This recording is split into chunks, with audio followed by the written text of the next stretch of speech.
السلام عليكم ورحمة الله وبركاته. كل سنة وانتم طيبين. النهاردة معانا معز ومعانا حسام، وهنكمل رمضان فايبس بتاعنا، بس يعني بشكل تاني شوية. يعني هفتح موضوع النهاردة شائك. تمام، مستعدين؟ فبالراحة عليا كده علشان الدردشة بتاعتنا هتبقى النهاردة حامية شوية ان شاء الله. في سؤال شاغلني وده اعتقد اللي قلت ان احنا ممكن فعلا نطلع النهارده من وراه بحاجه، وهو هل رمضان ممكن يبقى فرصه للتغيير؟ يعني هل ممكن الانسان فعلا يتغير في رمضان ويبقى نقطه تحول؟ حلو يا دكتور، هنخلي الموضوع شائك اكتر بقى ونرجع خطوه لورا. قول. هو يعني ايه التغيير؟ تفتكر يا حسام ايه هو التغيير؟ عايز بيسال انا ما تسألوني أنا؟ هو أنا شايف يعني مبدئيا السؤال ده لو هنحطه لرمضان، فأنا حابب إن أنا أسأل سؤالين لنفسي. أنا حابب أتغير في إيه؟ وهبدأ من فين وأوصل لفين؟ أو أنا واقف فين وعايز أوصل لفين؟ ممتاز. أنا واقف فين دي يعني تختلف من شخص للتاني. أنا في الآخر محتاج أحط اهداف انا عارف ان انا اعرف اوصل لها فعليا، مش كلام اللي هو ايه انا عايز اتشقلب 180 درجه. فكره ان يعني انا ما اعرفش حضرتك هتوافقيني في الكلام ده ولا لا، بس فكره ان انا اخش رمضان اسود اطلع ابيض، مش اللون القلب. تمام. لا يعني بالنسبه لي ده انا بحسه ايه، يعني ممكن يكون للتشجيع او في الاخر حاجات تبقى اسطوريه. كلام مش عملي يعني. بالظبط، كلام مش عملي، انا مش شايفه كلام عملي. فبالتالي انا بحب انا احط ايه حاجات، حتى لو هي ممكن تكون بالنسبه للناس هي ممكن تكون لا هو في احسن من كده، وانا محتاج ابص لفوق، ان انا ابقى عايز اعمل 1 2 و3، بس محتاج في نفس الوقت ابقى مقدر انا شخص عامل ازاي، انا هستحمل اللي انا حاطه لنفسي ولا مش هستحمل اللي انا حاطه لنفسي. تمام. بس حلو قوي. يعني طبعا ده كلام حلو. اجاوب سؤالك حسام ولا ايه؟ يعني جاوبه. يعني تمام. طب وانت رايك ايه؟ يعني انا رايي انا معاه في اللي هو بيقوله، ورايي برضو ان انت في رمضان يعني نقطه تحول دي كلمه كبيره، هي ممكن تبقى يعني رحله تحول كلمه كبيره، بس هي ممكن تبقى بدايه التحول، يعني بدايه ان انت تبدا تستكشف حاجات جديده في الدين. تبدا اللي هو انت مثلا بالنسبه لك انت شايف ان انت كنت شايف ان الصلاه حاجه تقيله عليك، لقيت نفسك بقالك 30 يوم بتصلي التراويح، فده نوعا ما هتسهل عليك الدنيا. الصيام هتبدا ان انت وانت صايم بتمسك نفسك شويه عن ذنوب كتير، فهتبدا اللي هو طيب ما انا قدرت امسك نفسي، ده ممكن يبقى حافز ان هو يساعدك قدام. بس نقطه تحول ان هو من اول 1 رمضان 30 رمضان ابقى شخص جديد، ده مستحيل. يعني ربنا يكرمه اللي يعرف يعمل كده، بس على ارض الواقع حاسس ان هو مش هيبقى صعب، مش هيبقى سهل. بس انا اصلا بقى اللي انا عايز اتكلم فيه ان انت ما ينفعش تبدا من 1 رمضان. يعني انت هنبدا من امتى؟ محتاج تبدا من قبلها بفتره، محتاج قبلها بفتره تبدا تاهل نفسك ان انت داخل على مدعكه، يعني انت داخل بقى على داخل على صيام طول النهار وانت في الشغل او في الجامعه، تخلص انت مش شايف قدامك وتعبان، تنزل عايز تصلي التراويح، لو عايز تصلي التهجد، لو هتتسحر، لو عايز تقعد بعد الفجر لغايه الشروق، هتبقى داخل على مدعكه من الطاعات ومن الحاجات، يعني هتبقى ارهاق جامد على الشخص. فانت لو مش مؤهل نفسك لحاجه زي كده من قبل رمضان، هتبدا اللي هو لا مش هتعرف توازن. ماشي، بس خلينا نقول ان احنا دلوقتي في نص رمضان، واللي ملحقش يبدا يشوف ايه الحاجات اللي عرف يعملها في الايام اللي فاتت دي في رمضان، يمكن يطلع بحاجه.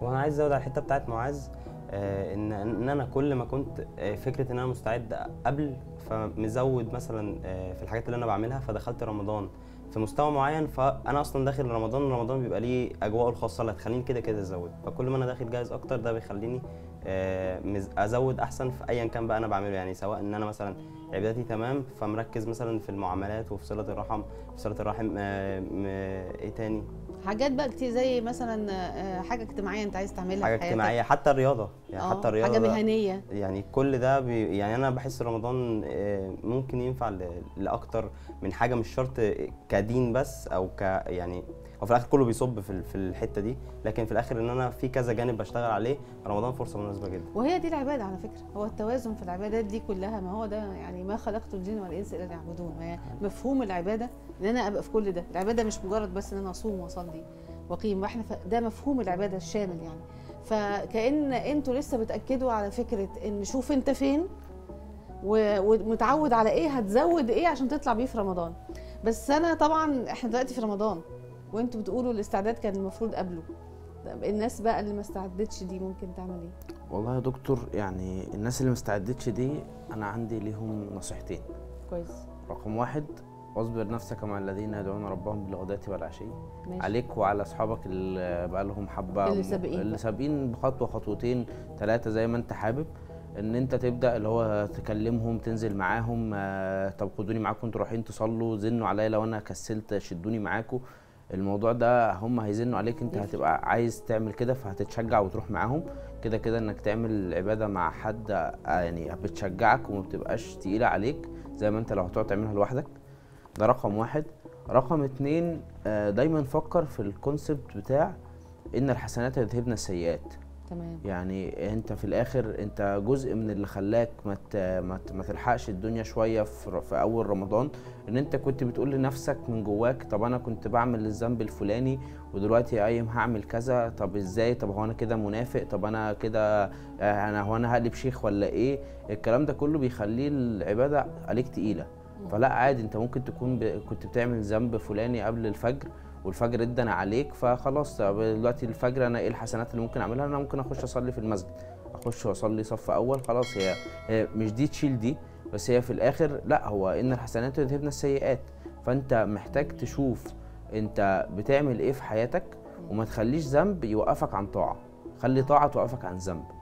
ده الحاجه اللي انت محتاج تفكر فيها. يعني طبعا ده كلام جميل جدا، انا موافقه عليه. يعني انتوا فاكرين انا مش موافقه؟ لا انا موافقه فعلا. هو بس طبعا لان مره جالي حد قال لي ايه، طب ممكن انا هعمل الذنب ده بس وبعدين اتوب. خلي بالك بس ما تقولش طب ما انا هعمل السيئه دي وبعدين اعمل حسنه ايه. انا عارفه ان ده مش قصدك طبعا، بس احنا محتاجين نتوازن في الحته دي. لان يا شباب افتكروا ان التوبه دي بتيجي باذن من ربنا سبحانه وتعالى، مش بتيجي منك. فقال لي ما انا هتوب بعدها. لما شفته بعد فتره قال لي لا هو انا فعلا مش عارفه اتوب، انا امتنعت، يعني انا مش عارفه اوصل للموضوع ده تاني. فطبعا لان في ناس بتفهمها غلط، انما مفهومك انا فاهماه كويس قوي.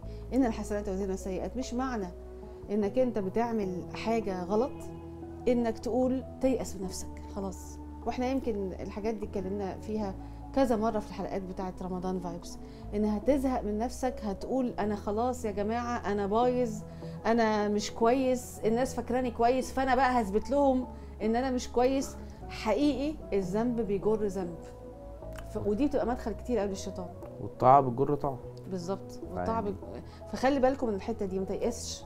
يعني ربنا سبحانه وتعالى قال لموسى روح لفرعون فقول له قولا لينا وان الله يتوب، يعني يبسط يده بالليل ليتوب مسيء النهار ويبسط يده بالنهار ليتوب مسيء الليل. ايوه حسام يعني برضو الحته بتاعت معاذ بتاعت ان انا مثلا في نص رمضان دلوقتي او حد بيتفرج اصلا في اخر يومات في رمضان ايا كان ما هو في الاخر، انا برضو ببص، انا دايما في دماغي يعني ان انا بلعب على الكره الطويله، يعني مش رمضان ده، عادي رمضان اللي بعده. يعني ايه رمضان؟ يعني لو هنيجي نقيس على حتى نفسنا، ما هو في رمضان جه علينا واحنا في العشر الاواخر وقلنا احنا في العشر الاواخر حتى ما لحقناش حتى نجهز العشر الاواخر، فبتبدا رمضان اللي بعده ممكن ترجع شويه، فانت بتحاول على قد ما تقدر يعني ايه تلعب على رمضان اللي جاي اللي بعده. انا كل فتره كل رمضان انا باخد خطوه لورا ابدا اجهز قبليه. فانا شايف ان دي، يعني انا شايف ان دي عملت مع ناس، دي انا مش عملت هقول مع ان ناس. انا هختلف معاك، بس هقول ان هنخلي بالنا من حته. ما تقول ايه طب انا لما اتغيرتش رمضان ده هتغير اللي بعده، دي شويه ريسكي. ما بقولش مش قصدك كده. لا لا، مش قصدي إيه؟ كده قصدي ان انا يعني خلاص انا دلوقتي في دماغي، انا عارف دلوقتي ان احنا في كام، في 2025 رمضان 26، انا ان شاء الله قبليه بشهر انا هبقى مركز. يعني احنا بنتعلم من اللي جاي بالظبط، وبننقذ نفسنا دلوقتي برضو. بالعكس على فكره نص رمضان برضو بيبقى ليها ميزه، ان انا جربت نفسي في حاجات كتير اللي انا كنت يمكن قبل رمضان اقول ايه لا دي صعبه قوي، اديك يا عم جربت وعملت. طب هتلقط حاجه منها وتكمل ازاي بعد رمضان؟ صح. طيب بس هو انتوا قلتوا ان هو مش بيبقى نقطه تحول، هو بيبقى بدايه تحول. فانا بقى اللي عندي سؤال ليك. اتفضلي. ماشي. وبتقولوا مش ممكن هطلع من بعد رمضان زي رمضان. ازاي نقدر نحافظ على قد ما نقدر بالمكاسب اللي كانت في رمضان؟ نعملها ازاي؟ يعني انت قلت الصحبه على فكره دي مهمه، بس ايه كمان ممكن يبقى ايه؟ ازاي؟ فكروا معايا يا شباب. هو يا دكتور يعني اللي برضو السؤال الاولاني كانت ايه معنى التغيير؟ هو التغيير هي مش لحظه، التغيير بيبقى طريق انت بتمشيه طول حياتك. انت عمرك في حياتك ما هتوصل للليفل اللي هو خلاص انا كده مرضي عن نفسي وزي الفل وجبرت فمش هتغير تاني. لا، انت هتفضل تتغير كل مرة، تغير الحاجة اللي بعديها الحاجة اللي بعديها. فانت محتاج وانت بتفكر في رمضان ما تفكرش في رمضان ان انت هتحط بلان مثلا لمدة شهر او لمدة شهرين او تحط حاجة. لا، انت تبقى عارف ان انت دي اول خطوة انت بتاخدها في طريق التغيير اللي انت عايز تمشيه. فبتبدأ اللي هو طيب خلاص انا الشهر ده فرصة كويسة ان انا اركز مع العبادات، فاخد الخطوه بتاعت العبادات. طب بعديها العيد فرصه كويسه ان انت تاخد خطوه في موضوع العلاقات، مثلا الاهل قرايبك اللي انت ما اللي بتسالش بيحصل عنهم. في العيد ده، احنا واحد اول ما بيقولوا بكره العيد الناس بيجرى لها ايه يا معاذ؟ دكتور، ما هو بترجع للي كان قبل ما رمضان هو كله. بيوقعوا جانب ويلحقوا جانب تاني بقى يعني. اتمنى. بس فانت في الاخر التغيير كله هيبقى رحله وطريق طويل وعباره عن خطوات انت لازم هتمشيها ولازم تاخدها. فلازم تبقى عارف ان الطريق ده مره هيطلع بيك ومره هينزل بيك، بس زي ما حضرتك دايما بتقول لنا لو وقعت ما تتدحرجش. لا فانت ما تضحكش، انت حافظ اهو. عارف عليك يا دكتور. بس فانت تبقى عامل حسابك ان انت عارف ان انت خلاص انت بدأت رحلة تغييرك من اول رمضان ده، وبعد كده لقيت نفسك وقعت عن رحلة التغيير اللي انت كنت متخيلها لنفسك. عندك فرصة ان انت مش لازم بقى تستنى رمضان اللي بعده. فانت رحلة التغيير اللي انت هتبقى ماشيها انت عارف، لازم تبقى عارف ان هي فيها الابس والداونز بتاعتها، ولازم تبقى دايما عارف ان انت مهما وقعت ما ينفعش تتدحرج. زي ما حضرتك دايما ممتاز. بتقول لنا لو وقعت ما تتدحرجش. حلو، ده حلو قوي. يبقى واحد، خلي عندك قبول لفكره انك ممكن تبقى ابس اند داونز. بس رقم 2 كمان، انا بقى خليني اقول لكم الفكره اللي في ذهني، ان احنا محتاجين ناخد بالنا من نفسنا. يعني انت لو سبت نفسك هتنزل. انت كل شويه لازم تحط حاجه فيها الصحبه اللي انت قلتها. اوعى تبعد عن الصحبه دي. ما تقوليش اعمل ايه، اصحابي وحبايبي هم بس هم بعاد يعني. طب ما هو اصحابك وحبايبك، بس عندك ناس تانية عاملين زي الاستغمايه كده اللي بتروح لهم تجدد معاهم يعني الحته دي. لو سبت نفسك هتقع. فاحنا عايزين بعد رمضان، حسام كان دايما بيقول ان هي ايه، بيبقى فيه كيرف نازل كده. لا ماشي، ما اختلفتش معاكم.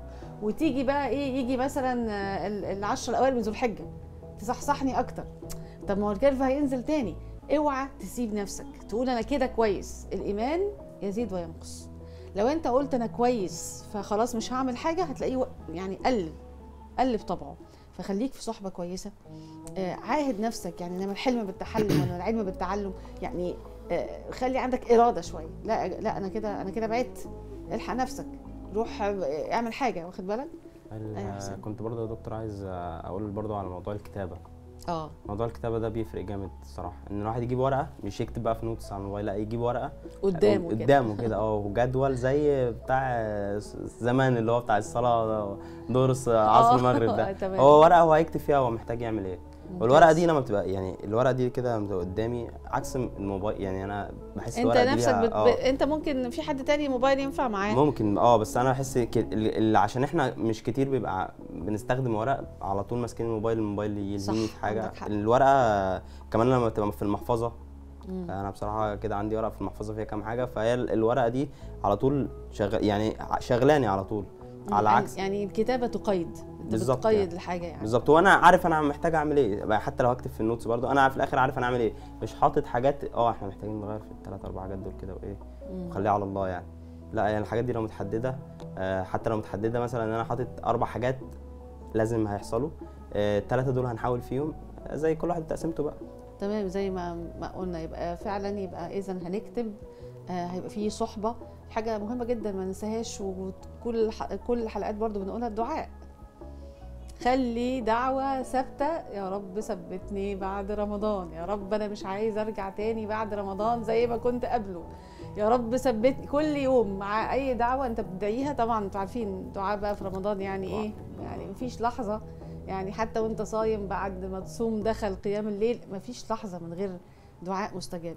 فما تنساش دي، علشان واهم حاجه انا معاكم. يعني انتوا بتقولوا انا هختلف معاكم، لا انا معاكم في فكره ان الكيرف هينزل، بس انا ما سيبوش ينزل بسرعه على قد ما اقدر. في حاجه بصراحه بحسها بتفرق مع اي حد مهما كان، موضوع تجديد المساجد ده. ان احنا مثلا النهارده طالعين كلنا هنصلي في مسجد عند واحد صاحبنا في العبور، فكله طالع رايح العبور. انما مثلا لو في مثلا مسجد معين، ممكن مع الوقت الدنيا تبقى لو حد هيحس ان هو حماسته هتنزل او كده، لا هو ممكن يشد على في جوامع اصلا لوحدها. مثلا انا بحب الجوامع القديمه، ولاحظت ان كذا حد من صحابي كده، فممكن 4 5 طالعين على السلطان حسن.